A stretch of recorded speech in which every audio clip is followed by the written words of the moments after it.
Confidence does not begin when other people start believing in you. It begins when you stop waiting for them to believe in you at all.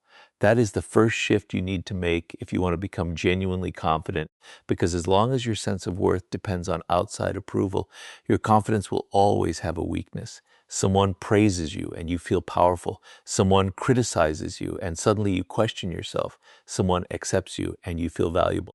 Someone rejects you and you wonder whether you were ever valuable in the first place. That is not confidence. That is emotional dependence disguised as confidence. Real confidence begins when you decide that your opinion of yourself will be built through evidence, not through applause. You don't need to wake up every morning telling yourself that you're extraordinary. You need to give yourself reasons to trust yourself. Keep the promises you make when nobody is watching. Finish the work you said you would finish. Do the difficult thing you keep avoiding. Say no when you know something violates your standards. Walk away from distractions when your future requires your attention. Every time you do what you said you would do, you send yourself a message. I can trust me. That message is more powerful than any motivational quote, because confidence is not something you simply think into existence. It is something you build through repeated action. You become confident when you collect evidence that you can handle discomfort. You face a difficult conversation, you survive rejection, you make a mistake and recover, you fail at something and try again, you enter an unfamiliar environment and learn how to adapt. Each experience becomes another piece of evidence.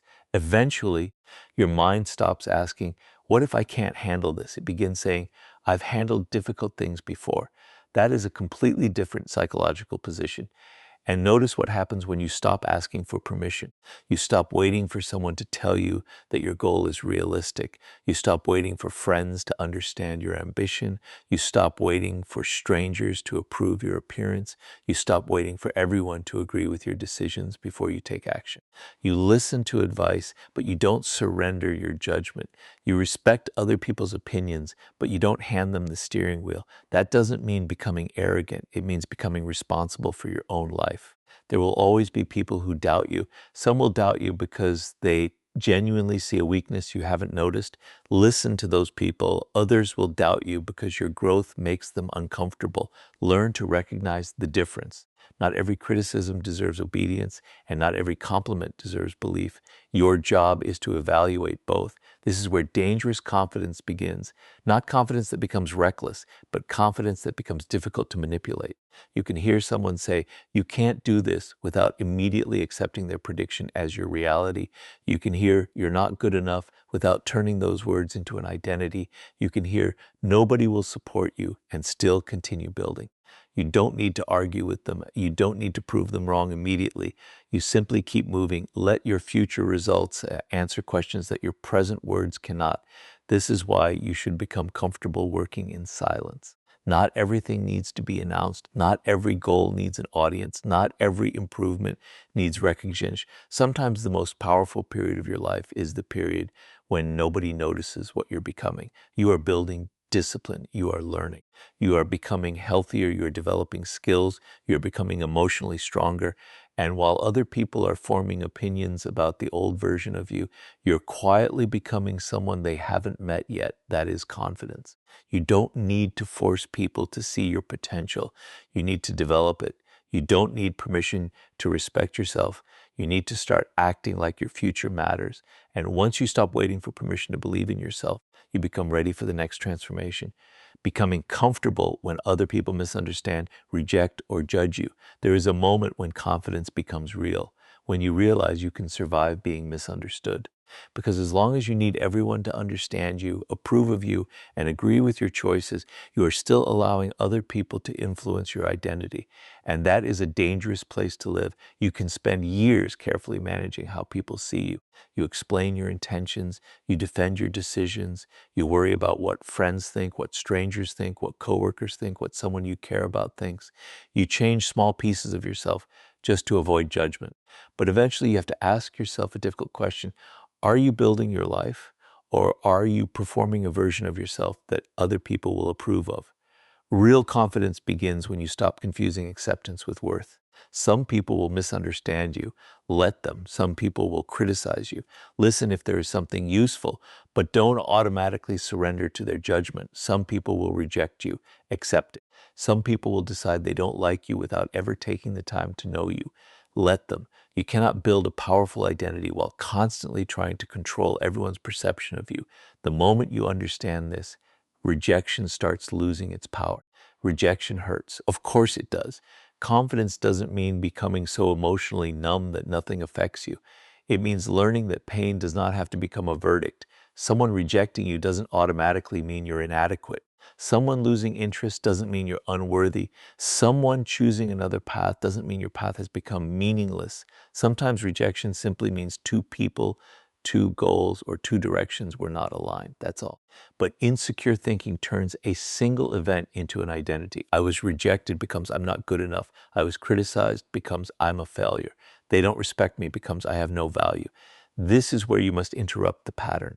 Events are information, they are not definitions. You can learn from rejection without becoming defined by it. You can learn from criticism without becoming controlled by it. You can acknowledge mistakes without turning them into permanent labels.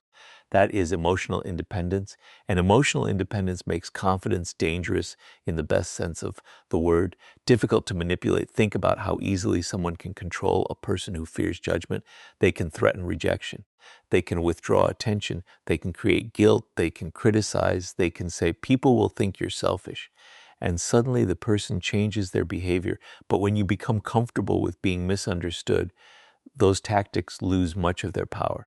You can calmly say, I understand you see it differently, and continue. You don't need to convince them. You don't need to win every conversation. You don't need to make everyone leave the room agreeing with you. Sometimes confidence is simply the ability to stand peacefully inside a decision that other people don't understand, that requires judgment, not stubbornness.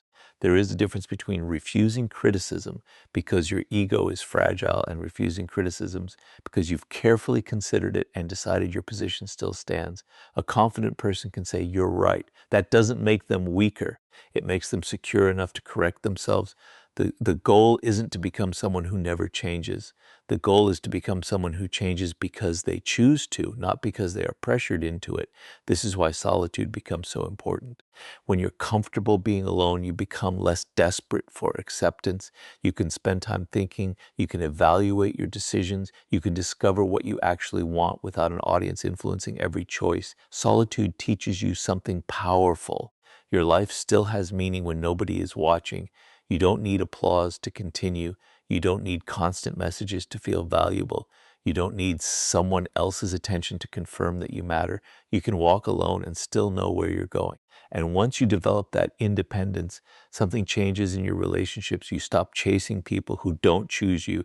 You stop begging for explanations. You stop forcing connections that repeatedly create confusion. You stop shrinking yourself to remain acceptable. You become more selective because you understand that losing someone's approval is not the same as losing yourself. That is when confidence becomes visible, not when everyone likes you. When you can remain yourself even when they don't, and once you can stand calmly under judgment, rejection, and misunderstanding, the next challenge is learning how to remain equally powerful when someone deliberately pushes your emotional buttons. There is another level of confidence that most people never reach, and it appears when you learn to control yourself under pressure. Anyone can feel confident when people admire them, when conversations go their way, and when life is comfortable. The real test begins when someone challenges you, criticizes you, rejects you, embarrasses you, or deliberately tries to provoke an emotional reaction. That is where confidence either becomes real or disappears. If someone can insult you and instantly make you angry, they have discovered a button they can press. If someone can ignore you and make you desperate for attention, they have influence over your emotions. If rejection can make you question your worth, then your confidence still depends on circumstances. The goal is not to stop feeling. The goal is to stop being controlled by what you feel. Anger can exist without becoming an action. Fear can exist without becoming a decision. Disappointment can exist without becoming an identity. You can feel the emotion, recognize it, and still choose what happens next. That pause between emotion and action is where your power lives. Imagine someone says something disrespectful to you. The instinct is to respond immediately. You want to defend yourself. You want to prove them wrong. You want them to understand that they crossed a line. But what if you paused? What if you looked at the situation instead of immediately becoming part of it? You might realize that the person isn't looking for understanding at all. They may simply be trying to provoke you, and if you react exactly as they expected, you've handed them control. But when you remain calm, the dynamic changes. You don't need to become cold. You don't need to become aggressive. You simply refuse to surrender your emotional state. That is confidence. The strongest person in an interaction isn't necessarily the person speaking the loudest. Sometimes it is the person who can remain completely composed while everyone else becomes emotional. This is why emotional discipline should become a daily practice. Notice what triggers you. Notice when your voice changes. Notice when you start explaining too much. Notice when you feel the need to prove yourself. Notice when you become desperate for someone's response. These moments are not signs that you are weak. They are information. They show you where your emotional control still needs work. And once you identify those weaknesses, you can train them. Practice waiting before responding to difficult messages. Practice taking a breath before answering criticism. Practice leaving conversations that are becoming destructive. Practice sleeping on major decisions instead of making them during emotional peaks. Practice continuing your routine even after disappointment. Every time you do this, you teach your nervous system something important. Pressure does not control me. You also need to stop confusing emotional suppression with emotional strength. Suppression says, I shouldn't feel this. Control says, I feel this, but I choose what I do with it. That distinction can transform your relationships. You can be angry without becoming cruel. You can be disappointed without becoming vindictive. You can be confident without becoming arrogant. You can be firm without becoming aggressive. You can walk away without needing revenge. This is what makes emotional control so powerful. It gives you options. When you're emotionally overwhelmed, you see only one path. React. When you're calm, you can see several. You can respond. You can wait. You can ask for clarification. You can set a boundary. You can leave. You can decide that the situation isn't worth your attention. The calm mind sees choices that the reactive mind cannot see. And this becomes especially important when you are pursuing ambitious goals. Success will test your emotions just as much as failure will. You may work hard and still be ignored. You may improve and still be criticized. You may do everything correctly and still experience setbacks. If your confidence depends on immediate results, every setback becomes a psychological crisis. But when your confidence is rooted in discipline, a setback becomes feedback. You don't say, I'm a failure. You say, something didn't work. What can I learn? Then you continue. That mindset creates resilience. And resilience creates a different kind of confidence, the kind that doesn't disappear when circumstances become uncomfortable. Eventually, people notice that you are difficult to shake, not because you threaten them, not because you're trying to intimidate anyone, because your emotional state belongs to you. They cannot easily provoke you into abandoning your standards. They cannot easily pressure you into desperate decisions. They cannot easily turn criticism into insecurity. You have learned to remain grounded. And once you can control yourself under pressure, the next step is to build something even stronger, real competence. So your confidence isn't based on appearance, but on undeniable evidence of what you can actually do. Confidence becomes dangerous in the best possible way when it stops being something you feel and becomes something you can prove. You can repeat positive statements all day, tell yourself that you're powerful, and convince yourself that nothing can stop you. But eventually reality asks a simple question: what can you actually do? That is where competence enters. Real confidence needs evidence. If you want to become genuinely confident, stop focusing only on how you appear and start building abilities that make self-doubt harder to believe. Learn skills, develop knowledge, improve your communication, strengthen your body, train your mind.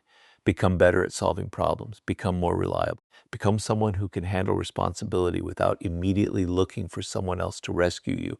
Every skill you develop becomes another reason to trust yourself. Imagine walking into a difficult situation knowing that you've prepared for it. You don't need to pretend you're fearless because you know you've done the work. You don't need to exaggerate your abilities because you understand exactly what you're capable of and where you still need improvement. That kind of confidence is different. It is quiet because it doesn't need to prove itself. You see this in people who have spent years mastering something. They don't need to constantly announce how talented they are. Their ability becomes visible through their decisions, their results, and the way they handle pressure. That should become your standard. Don't tell people you're disciplined. Become disciplined. Don't tell people you're intelligent. Keep learning until your judgment becomes sharper. Don't tell people you're reliable. Become the person who keeps their word when keeping it becomes inconvenient. Don't tell people you're strong. Become someone who can continue moving forward after setbacks. Your results should eventually make your claims unnecessary. And competence isn't limited to career or money. Some of the most valuable forms of competence are invisible. Emotional competence, social competence, decision-making, communication, patience, self-control, adaptability, the ability to listen, the ability to admit when you're wrong, the ability to remain useful when everyone else is overwhelmed. These qualities create a powerful combination because they make you valuable in situations where ordinary confidence disappears. Anyone can sound confident during an easy conversation. The real test comes when something goes wrong, a plan fails, a relationship becomes difficult, a deadline approaches, someone challenges your judgment, a mistake becomes expensive. What do you do then? If you collapse, blame others, or become emotionally reactive, confidence becomes meaningless. But if you can pause, assess the situation, learn what needs to be learned, and act, you create evidence that you can handle pressure. That evidence becomes self-trust, and self-trust becomes confidence. This is why you should deliberately do difficult things. Don't constantly choose the easiest path just because it feels comfortable. Learn something that challenges you. Take responsibility for something important. Have the conversation you've been avoiding. Build something from nothing. Practice until you're bad at something less often. Accept the embarrassment of being a beginner. Every time you survive the discomfort of improvement, you expand your understanding of what you're capable of. And eventually, something remarkable happens. Your confidence becomes less dependent on circumstances. You don't need everything to go perfectly because you've developed the ability to adapt. You don't need everyone to support you because you've learned how to continue alone. You don't need constant reassurance because you've built evidence through experience. You become confident not because you believe you're perfect, but because you know you can improve. That distinction matters. Arrogance says, I already know everything. Confidence says, whatever I don't know, I can learn. Arrogance avoids weakness. Confidence studies weakness. Arrogance protects an image. Confidence builds substance. This is why becoming valuable is more powerful than becoming impressive. Impressive people may attract attention. Valuable people create impact. And when you become genuinely valuable, your relationships change. People begin trusting your judgment. They seek your perspective. They notice when you're absent. They recognize that your contribution is not easily replaced. You don't have to demand that people take you seriously. Your ability gives them a reason to. But remember, competence should never become an excuse for superiority. You don't need to make others feel small to feel capable. The strongest confidence can recognize someone else's strengths without feeling threatened. Your goal is not to become better than everyone. Your goal is to become better than the person you were yesterday. Keep building, keep learning, keep improving. Let your skills become so real that your confidence no longer needs constant maintenance through praise. Because when you have competence behind your confidence, you don't merely believe you can handle life. You have repeatedly shown yourself that you can. And once you know your value is real, you become ready to protect it by stopping the chase and raising the standards for who and what receives access to you.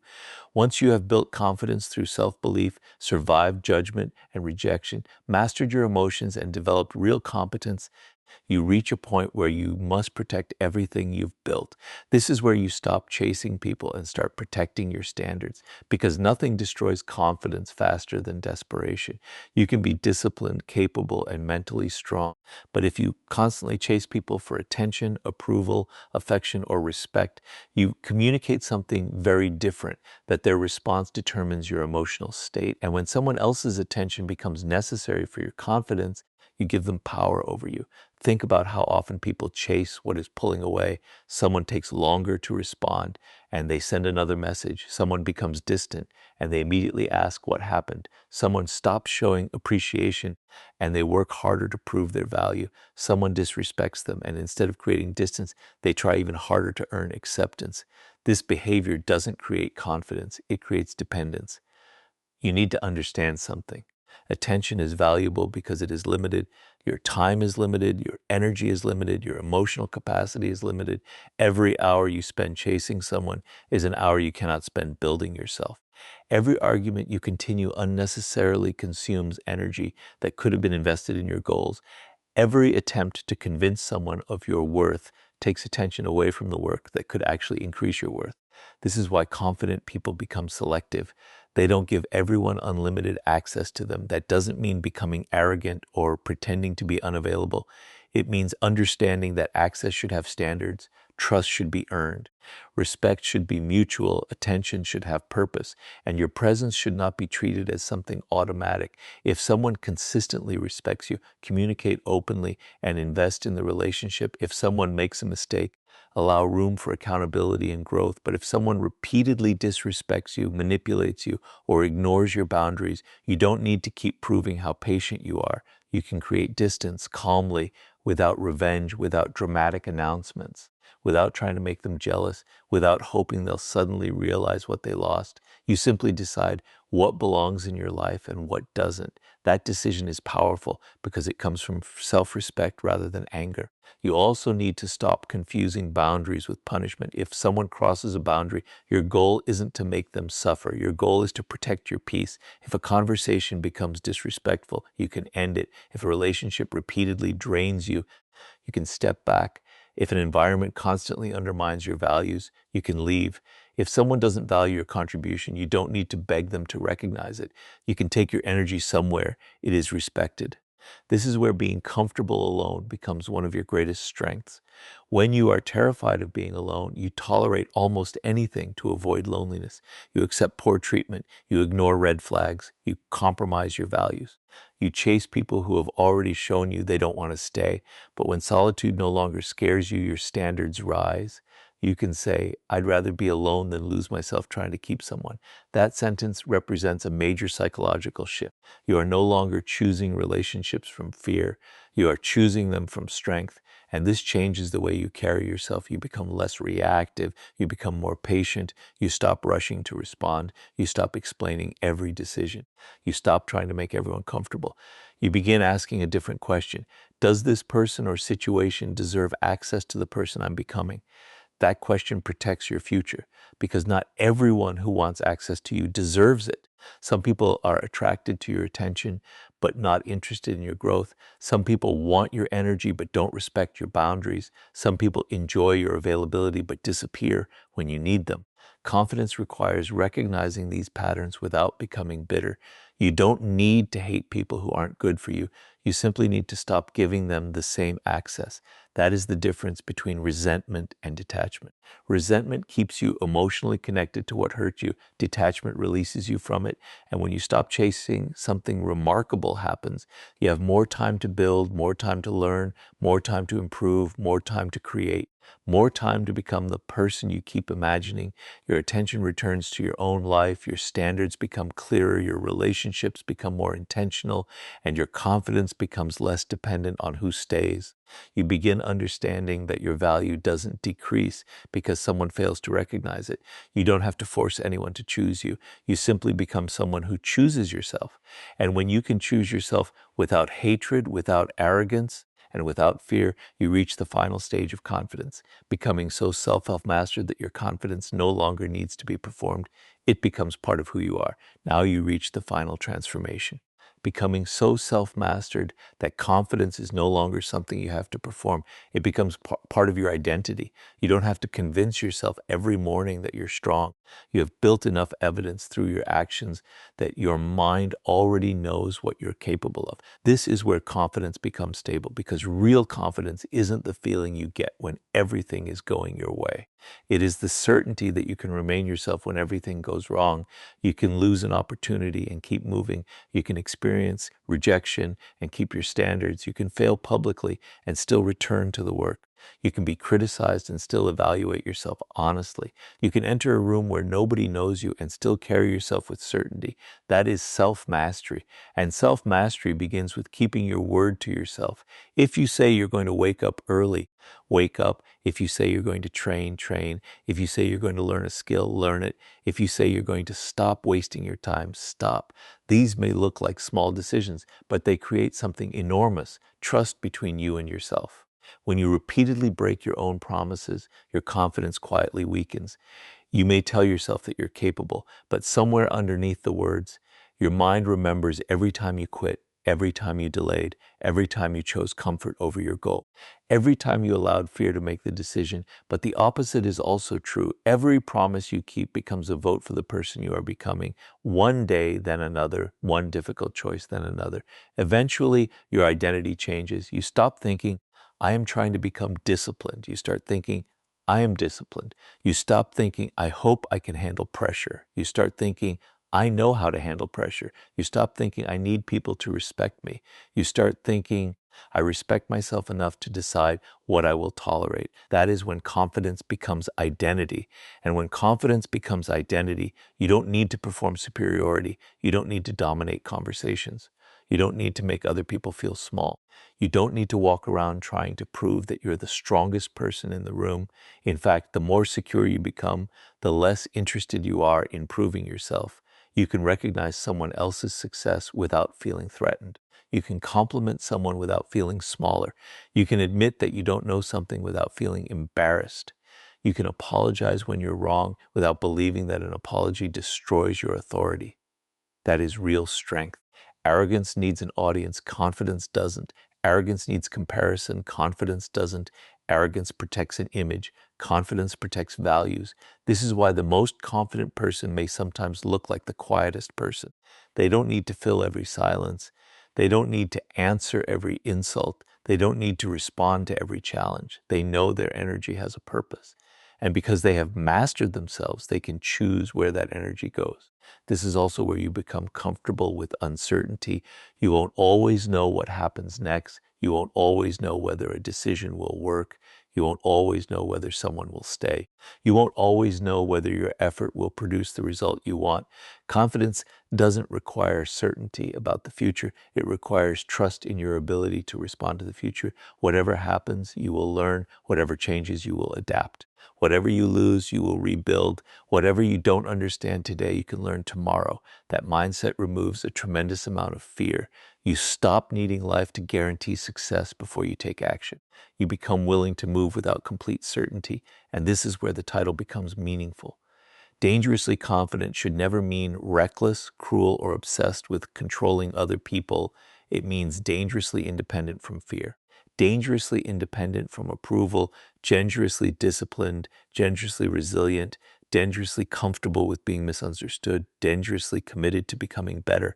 You become dangerous to the version of yourself that used to quit, dangerous to the habits that kept you weak, dangerous to the excuses that kept you waiting, dangerous to the fear that convinced you to remain small, and eventually the confidence you were searching for becomes something much deeper than appearance. It becomes character. People may notice your posture, your voice, your calmness, or your presence, but those are only the surface. Underneath it is discipline. Underneath discipline is self-respect. Underneath self-respect is self-trust. And underneath self-trust is the decision you made long ago to stop abandoning yourself. So don't leave this speech thinking you need to become someone else.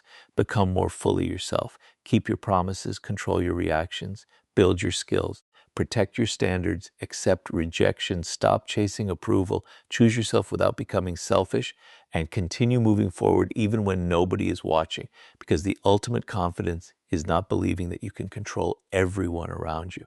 It is knowing that you can govern yourself no matter what happens around you. Once you master that, confidence is no longer something you have to search for. It becomes who you are.